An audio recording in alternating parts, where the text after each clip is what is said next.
Mr. Harris here, and welcome to a new video. In this video, we're going to talk about chemical change and physical change, and also we'll learn how we can distinguish between elements, compounds, and mixtures. So here we have iron on the left, iron metal, and sulfur, which is a nonmetal, and we are mixing, not only mixing, but also heating here. So here is a big giveaway of saying that this is a chemical reaction. There's going to be a chemical reaction and you're going to form a compound here. This is a compound. Iron and sulfur, they're both elements. So here we can see that a new substance is formed. So when there is when one or more new substance is or are formed, we call that a chemical change. And usually this is about compounds. Compounds, we know it's a new substance, so we call that a chemical change.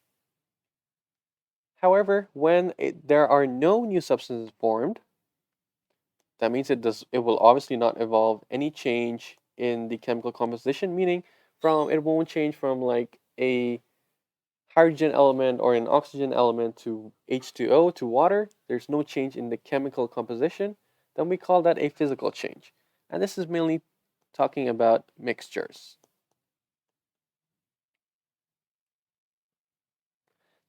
Also, one thing to note here is that when we change the state of matter, meaning the physical states, you learned this in Form 1.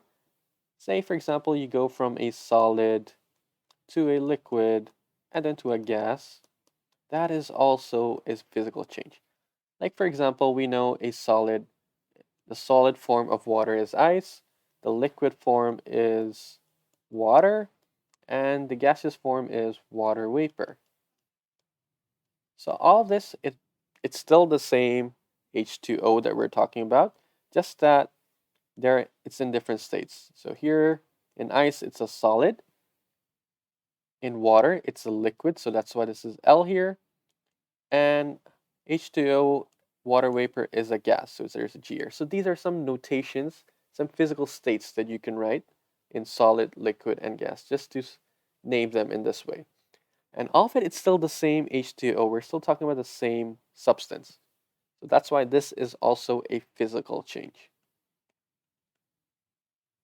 So here you can see in this picture, they're talking about steam. That's also just water in gaseous form, of course. So here, let's look at some examples. Drying wet clothes under the sunlight. So you're just basically getting rid of the water, right? So here, nothing new is formed. It's still water. You're just drying it. So it's a physical change. However, for this one, burning of candles. Remember I said burning or heating, that's a giveaway.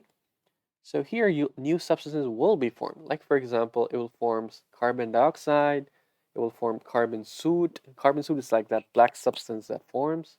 So that's why this is a chemical change. How about the melting of ice? The melting of ice, basically, you can see from the picture, it's from ice, which is solid. You get water, which is a liquid. So this is the change of physical state. Change from solid to liquid. There's no new substance being formed. So this is a physical change. Remember, it has to be something new being formed. How about dissolving coffee in water? Now here, you're just dissolving it, right? It's just like you're mixing it. Now you're just mixing coffee into water. Is there anything new that is formed? No, it's still water with some coffee powder in it. So it's physical change. How about this? Plants making food by photosynthesis. Now we've learned what is photosynthesis in Form 2. It is when plants use light to make their food. And is there anything new that's formed? Yep, you've learned that plants need glucose and then it's converted to starch, blah, blah, blah, blah, blah. So all of this, you can see something new is now formed. From light, you have formed something new.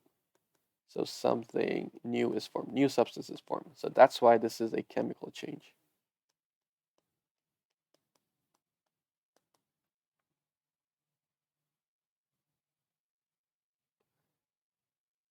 And then how about the baking of bread?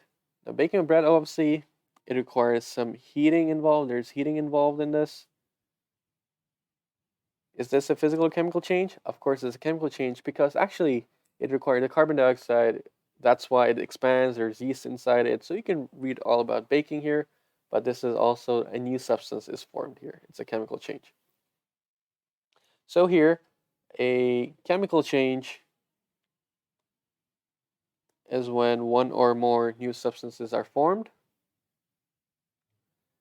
And on the other hand, physical change is when no new substance is formed, and it does not involve a change in the chemical composition. So we've learned that. So now, how can we distinguish between elements, compounds, and mixtures? Say, for example, they've used this analogy of these bricks. So an element is of the same size and the same color, whereas a compound is when two bricks or two Lego blocks, whatever you want to call it, are chemically combined or interlocked. They use over here. So you can see this is, let's say this is element A, this is element A, and this green part is another element, let's say element B. But when you combine them together, we call this whole thing a compound. And a mixture would be bricks of different colors. So this is element A, let's say this is element B, this is element C, this is element D, and then you can find various elements here. So this is C, this is B, so on and so forth. Now let's see here. Is this an element, compound, or a mixture? So imagine this is element A here, this would be element B, this would be element B, and you see they're interlocked, they're chemically combined together. So obviously you see that there are two different elements and they're interlocked. That means it is a compound. Yep. Let's do the next one. Now, do you see all of them are the same color and the same size? Let's say this is A, this is A. That means these are molecules of the same element. So it's the same element. So these are all elements. And how about this one? All right, let's see. Let's say the green one is element A, this blue one is element B, this orange one here is element C. So three elements, they're interlocked together. So this whole thing is a compound. How about the one on the right? Let's see on the one on the right. Now it's the yellow one. So let me say this is D. This bottom one was B that I wrote earlier. This green color one is A that I wrote earlier. So here, this is also a combination of three different elements that are interlocked. That means chemically combined together. So this is also a compound. But notice this compound, is it the same as the one that we found earlier? No. So this compound is another compound. So let's say this is compound, let me use compound 2. This is compound 1. And you can see that all of these are different compounds. So all of these are different compounds. That means it is a mixture. A mixture of what? A mixture of different compounds. A mixture.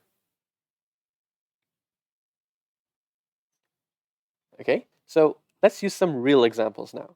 Sand, we have sand. Sand here is it's a compound, a mixture, an element. What is it? So it says it is there are some small pieces of rocks and minerals. Can you separate the rocks and minerals? Yep, you can just basically use your fingers and you can move the larger stones, the larger rocks, and you can separate it. So it is obviously a mixture because you can physically separate them. How about seawater? Seawater is a combination of, it says water, salts, and other substances. Now, seawater, how can you separate water and salt? You learned this in Form 1. You learned about filtration, you learned about evaporation. Now, all these processes like filtration, evaporation, you're just separating them, right? You're just separating them physically. So that's why this is also a mixture. You're not doing anything, like you're not forming anything new. How about dry ice here? Dry ice is carbon dioxide in solid state. It is an element and mixture, or compound. And you can see it's saying of carbon and oxygen. Now, obviously, we know carbon dioxide, it is a compound of carbon element and oxygen element. Now, these two are its constituent element. Maybe I'll write here, you can't see clearly. Constituent element.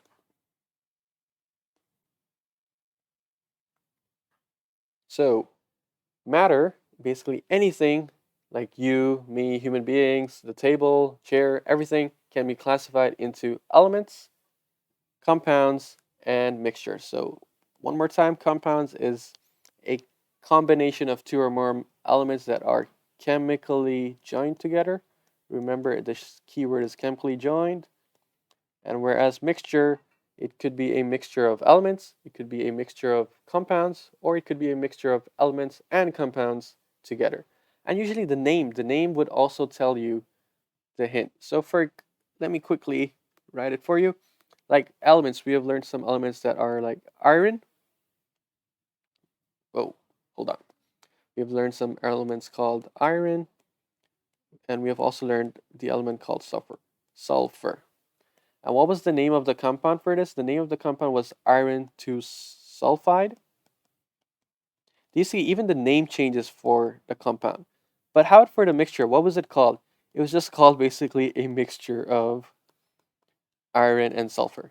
So even the name gives it away. From the name, you will be able also be able to guess it. Okay? So that's a wrap for this video. I'll see you in the next one. Bye.